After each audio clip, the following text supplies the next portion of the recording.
मोठ्या संख्येने महाराष्ट्रातले अडकलेले पर्यटक आता परतत आहेत मुंबईमध्ये. तुम्ही सुद्धा स्वतः गेलेला होता आणि एक मुस्लिम ज्याने स्वतःचा जीव गमावला या पर्यटकांचं रक्षण करताना, तुम्ही त्याला आत्ताच मदत केली, त्याच्या कुटुंबाशी संवाद साधलेला आहे, काय प्रतिक्रिया?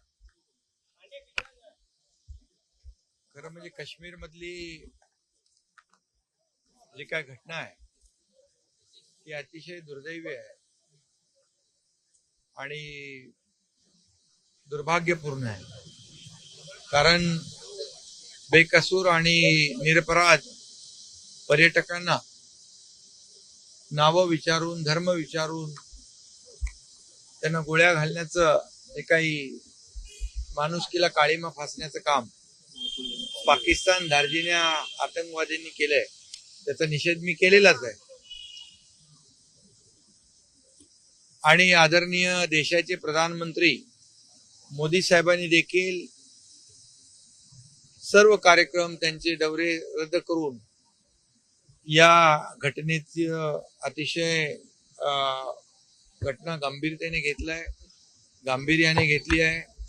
गृहमंत्री अमित शाह साहेबांना देखील तिकडे पाठवले, आपल्याला सगळ्यांना माहिती आहे. आणि मग अशा परिस्थितीमध्ये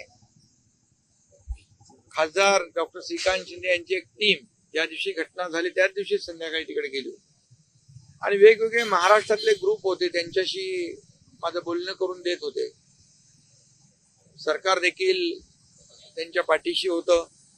मुख्यमंत्री स्वतः तिथल्या प्रशासनाबरोबर सातत्याने संपर्कात होते आणि मी देखील त्या ग्रुपशी बोलत होतो. परंतु तिथल्या प्रत्येक ग्रुपच्या भावना ज्या आहेत या अतिशय म्हणजे एक भीतीचं वातावरण त्यांच्या मनामध्ये होतं. एक पॅनिक सगळे झाले होते आणि त्यांना लवकर आपल्याकडे पुन्हा आपल्या घरी परतायचं होतं आणि म्हणून ते सांगत होते आम्हाला लवकर इथून यायचं आहे. खरं म्हणजे बघा, मी त्यांच्याशी बोलल्यानंतर मी देखील एक संवेदनशील माणूस असल्यामुळे आणि असं कुठेही संकट आपत्ती आली की मला मग चैन पडत नाही आणि फक्त फोनवरून बोलण्यापुरतं मर्यादित देखील मला राहता येत नाही. आणि म्हणून मी तत्काळ श्रीनगरला जाण्याचा, काश्मीरला जाण्याचा निर्णय घेतला. माझ्या अगोदर आपले मंत्री गिरीश महाजन देखील तिकडे पोहोचले होते आणि मग एक जवळपास 5 विशेष विमानं देखील त्या ठिकाणी रवाना झाली आणि त्यातून आपल्या या मुंबईतल्या, महाराष्ट्रातल्या अनेक, पुणे असेल, वर्धा असेल, नागपूर असेल, नाशिक असेल, इतर ठाणे जिल्ह्यातले अनेक लोक, जे शेकडो लोक पुन्हा या ठिकाणी सुरक्षित आले. आणि मी तिथं गेल्यानंतर त्यांच्या ज्या काही भावना होत्या, एक त्यांना सुरक्षित वाटलं की बाबा आपला माणूस कोणीतरी आले आहे आणि आपल्याला आधार द्यायला आला. एक मॉरल सपोर्टची गरज असते आणि तो मॉरल सपोर्ट देण्याचं काम तिथं गेल्यानंतर त्यांनाही मिळाला आणि आपला माणूस भेटल्यानंतर, दिसल्यानंतर जे काही समाधान असतं, एक सुरक्षितता की बाबा आता आम्ही सुखरूप पुन्हा जाणार, हा विश्वास देखील त्यांनी व्यक्त केला.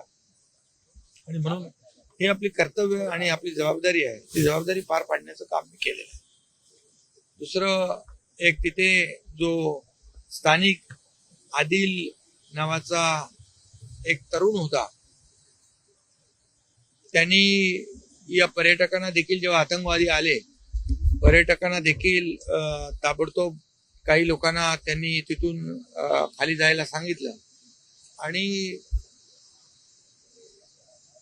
शेवटी एका आतंकवाद्याची बंदूक त्यांनी खेचली आणि बंदूक खेचत खेचत त्याला, म्हणजे कारण पर्यटकांवर तो गोळीबार करू नये पुन्हा, म्हणून त्याने जीवाची बाजी लावली आणि त्याच्यामध्ये मागून दुसऱ्या एका आतंकवाद्याने, अतिरेक्याने त्याला गोळ्या घातल्या आणि तो त्याच्यामध्ये शहीद झाला.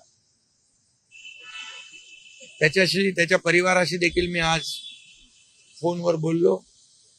आपले कार्यकर्ते तिथे गेले, त्याला देखील एक परिवाराला त्याच्या 5 लाख रुपयाची मदत केली आणि त्याचं जे मोडकळीस आलेलं घर देखील आपले कार्यकर्ते तिथं त्याला पुन्हा बांधून देतील. कर्तव्य म्हणून तेही त्यांनी देखील तो देखील करता घरातला कुटुंबातला तरुण होता आणि त्याचे आई वडील त्याची भावंड त्याच्या जीवावर होती आणि म्हणून त्या परिवाराला देखील आपण एक कर्तव्य म्हणून मदत केलेली आहे.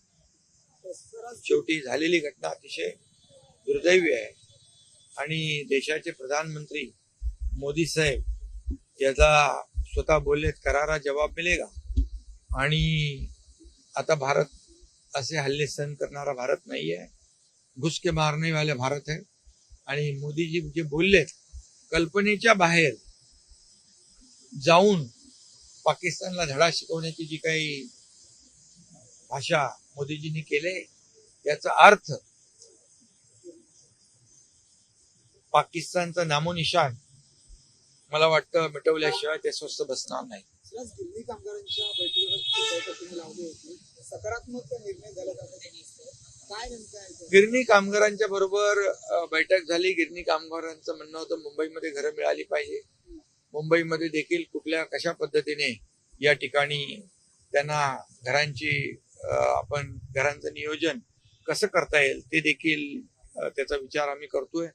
दुसरं शेलू वांगणीमध्ये घराची किंमत कमी करावी या बाबतीत देखील त्यांची मागणी होती आणि त्या संदर्भात आपले मुख्यमंत्री आणि आपले उपमुख्यमंत्री आणि वित्तमंत्री अजितदादा यांच्यावर बैठक घेऊन या गिरणी कामगारांना न्याय कसा देता येईल या बाबतीत देखील चर्चा करून निर्णय घेऊ. कारण आतापर्यंत जवळपास 10-15 हजार लोकांना गिरणी कामगारांना आपण घरं दिलेली आहेत आतापर्यंत आपल्याच सरकारने, मागच्या महायुती सरकारने. त्यामुळे गिरणी कामगार हा मुंबईचा कणा आहे आणि त्याच्याबद्दल सरकार संवेदनशील आहे. गिरणी कामगारांच्या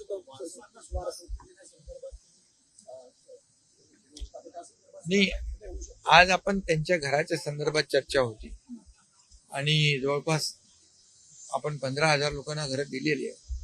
आता आणखी 1 लाख लोक आहेत. तर मुंबई आणि MMR मध्ये त्यांना घरं कशी उपलब्ध होतील यावर सरकार सकारात्मक. राहुल गांधी संदर्भात सुप्रीम कोर्टाने एक वक्तव्य केलेलं आहे. त्यांना जवळपास स्वातंत्र्यवीर सावरकरांसंदर्भात किंवा महापुरुषांसंदर्भात पुढच्या वेळी आम्ही सुमोटो घेऊन कारवाई केल्याशिवाय राहणार नाही. खरं म्हणजे सुप्रीम कोर्टाला धन्यवाद दिले पाहिजे, त्यांचे आभार मानले पाहिजेत. कारण स्वातंत्र्यवीर सावरकर यांचं योगदान जे आहे देशाला स्वातंत्र्य मिळवून देण्यामध्ये हे कशामध्ये मोजता येणार नाही आणि त्यामुळे त्यांच्याबद्दल देशवासियांना एक आदर आहे. आणि राहुल गांधी वारंवार जाणीवपूर्वक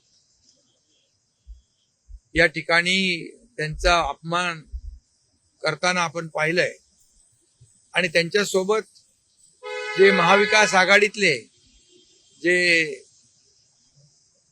तेही तोंडावर बोट ठेवून गप्प बसून त्यांच्या मांडीला मांडी लावून बसताना पाहिलं, राजकारण करताना पाहिलं. हे दुर्दैवी आहे आणि म्हणून आम्ही तर नेहमीच याचा निषेध केलाय, खुलेपणाने निषेध केलाय. पण आज सुप्रीम कोर्टाने एक चपराक त्यांना लगावली, सोनाराने कान टोचतो म्हणता ना तशा प्रकारचं काम झालंय. मी पुन्हा एकदा आणि याच्यामधून ते सबक शिकतील, धडा शिकतील अशी अपेक्षा आहे.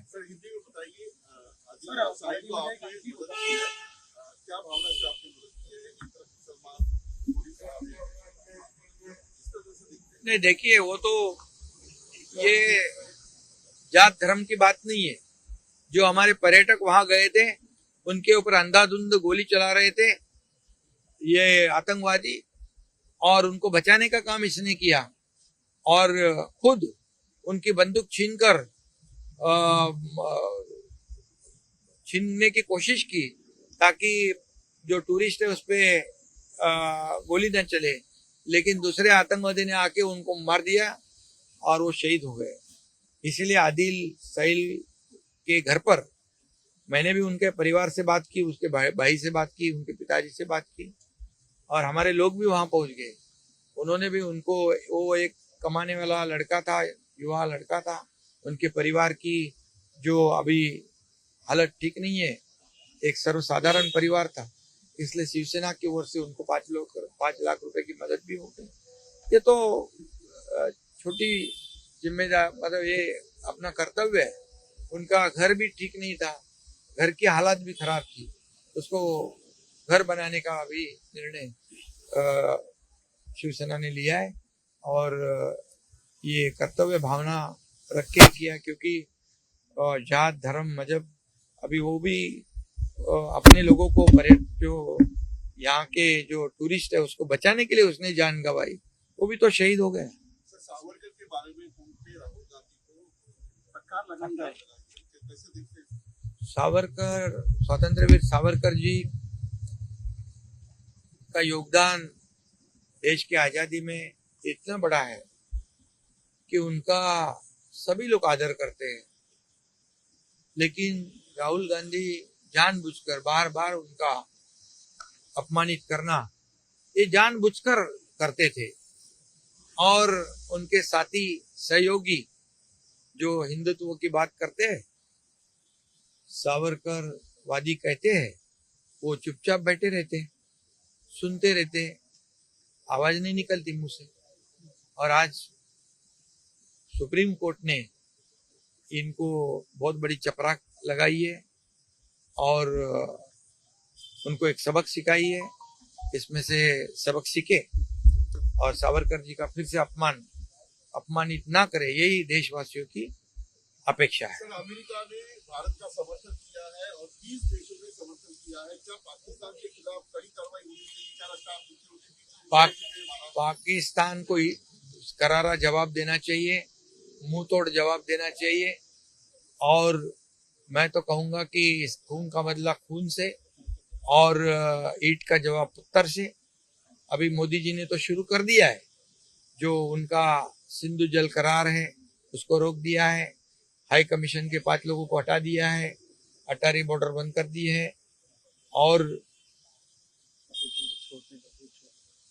48 आवर्स में देश छोड़ने का फरमान निकाला है, वीजा रद्द कर दिया है। ये शुरुआत है और मोदी जी ने कहा है कल्पना के बाहर, लोगों के कल्पना के बाहर, अपेक्षा से बाहर ये पाकिस्तान को सबक सिखाएंगे, ऐसा कहा है। निश्चित रूप से ये पाकिस्तान का बार बार ये हमला अभी कोई भारतवासी सहन नहीं करेगा और ये भारत के ऊपर हमला है, ये देश के ऊपर हमला है और मोदी जी हमारे देश के बारे में कोई भी कॉम्प्रोमाइज नहीं करेंगे और उनको मुंह तोड़ जवाब देंगे। पाकिस्तान का नामो निशान मिटाने का काम मोदी जी करेंगे, ये विश्वास है। 20 देशांनी पाठिंबा दिला आहे भारताला, काय वाटतं? जनभावना सांगते की आता घुसून मारण्याची जनभावना, आता भारत घुसून मारणारच आहे, घुस के मारेंगे, आर पार घुसने वाला भारत है ये मोदी जी का नया भारत। और आणि म्हणून त्यांच्याकडून सगळ्यांना अपेक्षा आहे की आता आर पारची लढाई, पाकिस्तानचं नामो निशान मिटवण्याची लढाई। 2034 पर्यंत देवेंद्र फडणवीस मुख्यमंत्री राहतील असं आज चंद्रशेखर बावनकुळे भाजपचे प्रदेशाध्यक्ष म्हटलेलं आहे, तुमची प्रतिक्रिया काय? शुभेच्छा।